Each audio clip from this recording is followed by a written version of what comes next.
Bonjour, bonjour, très chers amis, vous allez bien? Moi, je vais très bien et je l'espère pour vous. L'argent, si on en parlait. Nous courons tous après l'argent, nous cherchons de l'argent pour l'amélioration de nos conditions de vie.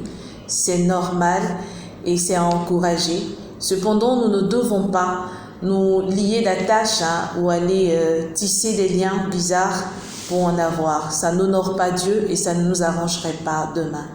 Mais cependant, ce pourquoi je nous interpelle ce matin, c'est la transformation qui s'opère lorsqu'une personne devient riche, lorsqu'une personne a assez de l'argent.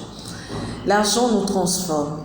D'abord en famille, nous venons aux différentes réunions en retard, nous n'avons plus de respect pour notre père ou pour notre mère, ou même pour les aînés, et parce que désormais c'est l'argent qui parle. Au quartier, ce sont des conflits, des relations conflictuelles, parce que soit le voisin a plus nanti que vous, ça crée des jalousies, ou même le voisin même qui n'a plus de respect pour son voisin de gauche, de droite, ou son voisin de face.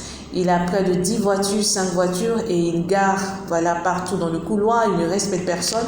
Vous ne pouvez pas entrer chez vous, personne ne peut stationner, et ça crée vraiment des choses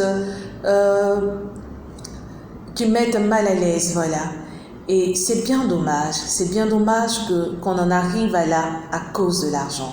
À l'église, c'est le même constat, et je dirais c'est pire, parce qu'en fait, nous allons à l'église quand même pour adopter, pour avoir, certaines prescriptions qui vont nous aider à changer nos différents comportements. Mais on voit encore que là-bas, très souvent, soit c'est l'argent qui parle, ou parce que j'ai plus d'argent que mon voisin ou ma voisine, je ne salue pas. Je trouve que les gens ne sont pas assez propres, je trouve que les gens ne sont pas assez sages, je trouve qu'ils n'ont pas d'éducation parce que j'ai de l'argent. C'est bien dommage, on le voit, on entend. Des personnes vous saluent, vous ne répondez pas parce que vous ne les connaissez pas, ou parce que vous n'avez pas vu la dernière marque d'un véhicule avec cette personne, et c'est bien dommage. Et moi je dis, si celui à qui appartiennent l'or et l'argent nous invite à l'humilité, nous invite à la lucidité face aux biens matériels, pourquoi est-ce que nous transcendons toutes ces choses-là? C'est-à-dire nous mettons carrément, nous balayons du revers de la main toutes ces prescriptions de Dieu et nous faisons autre chose. Retenons une chose, nous avons de l'argent, on nous respectera, dans le quartier on parlera de nous, mais on parlera de nous comment? On parlera de nous en bien ou en mal. Ce patrimoine que nous laissons servira à nos enfants, à la communauté ou à qui? Est-ce que ce patrimoine-là fera qu'on parlera de nous d'éternité en éternité? On parlera de nous sur une longue durée, en bien ou en mal? Essayons de réfléchir.